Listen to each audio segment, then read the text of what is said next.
Bonjour à tous. Aujourd'hui, je voudrais aborder un exercice qui est très souvent pratiqué, hein, en tout cas par un certain nombre de personnes à qui ça parle particulièrement.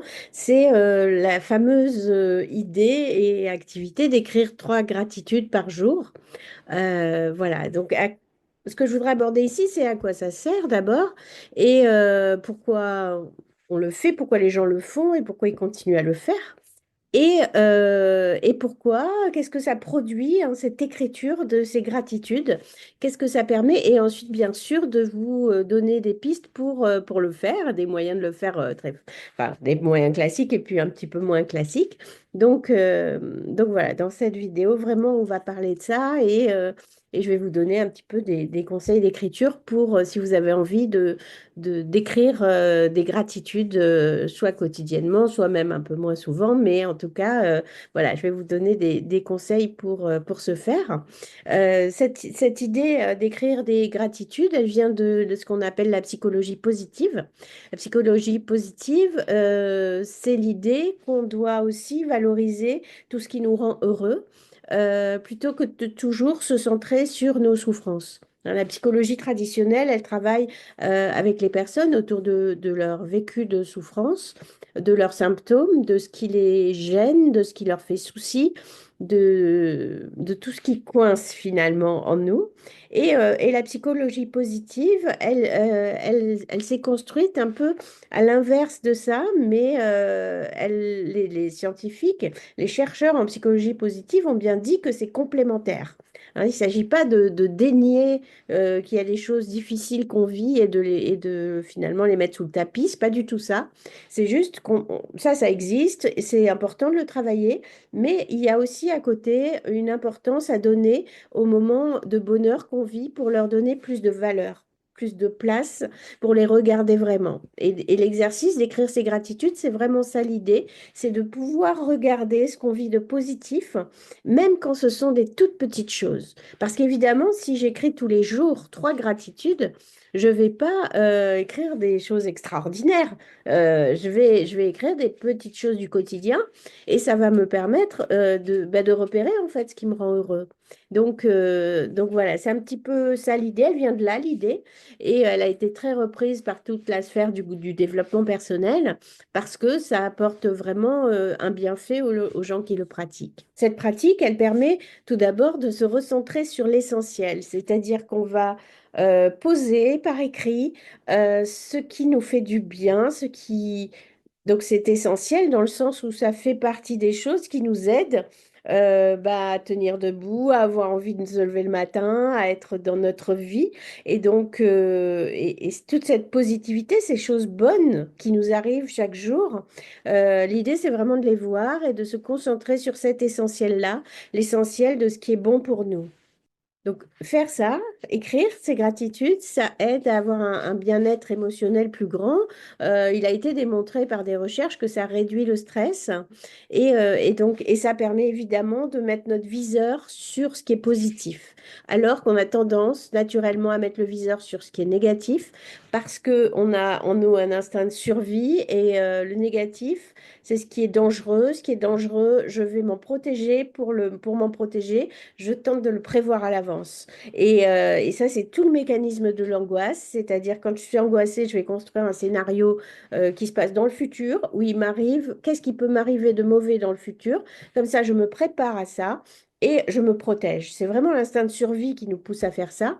Sauf que c'est pas bon du tout, puisqu'on est en train de construire des scénarios qui n'existent pas et qui sont négatifs. Donc vous dites à votre cerveau, protège-moi de ces dangers-là. Pour votre cerveau, le danger, il existe. Or, il est imaginaire.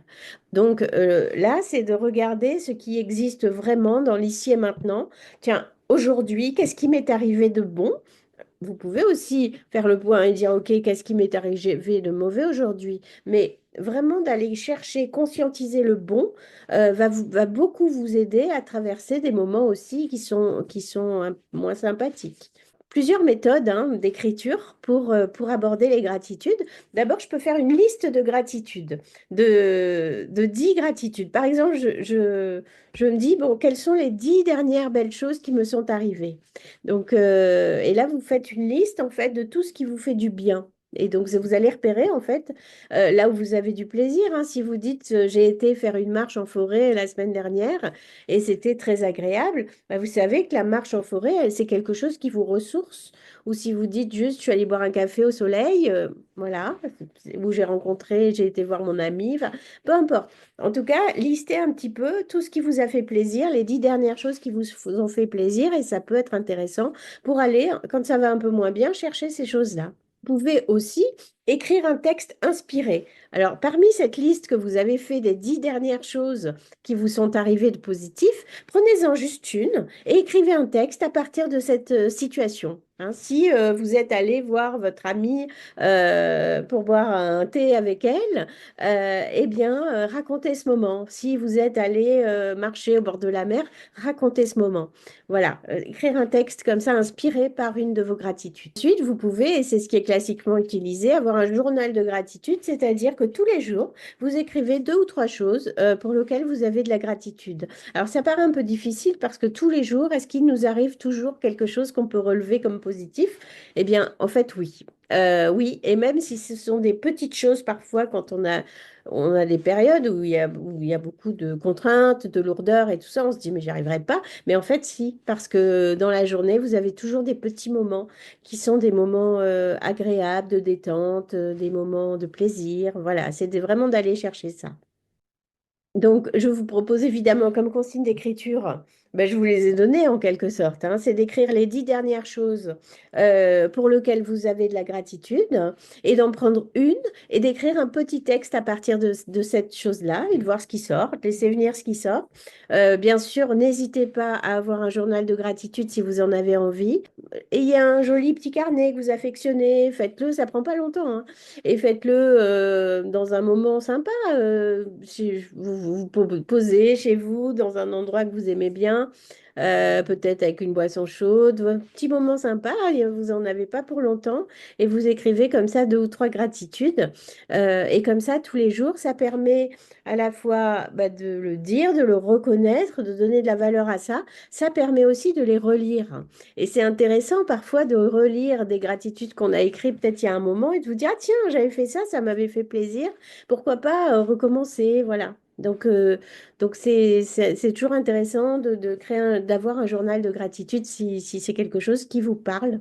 Vous retrouvez dans mon blog un article que je vous mets en description sur voilà, cette notion de psychologie positive de façon plus détaillée et aussi des ouvrages qui peuvent vous aider à appréhender la psychologie positive et aussi, bien sûr, des exercices d'écriture pour explorer tout ça. Je vous dis à très bientôt. Je vous souhaite de bonnes sessions d'écriture.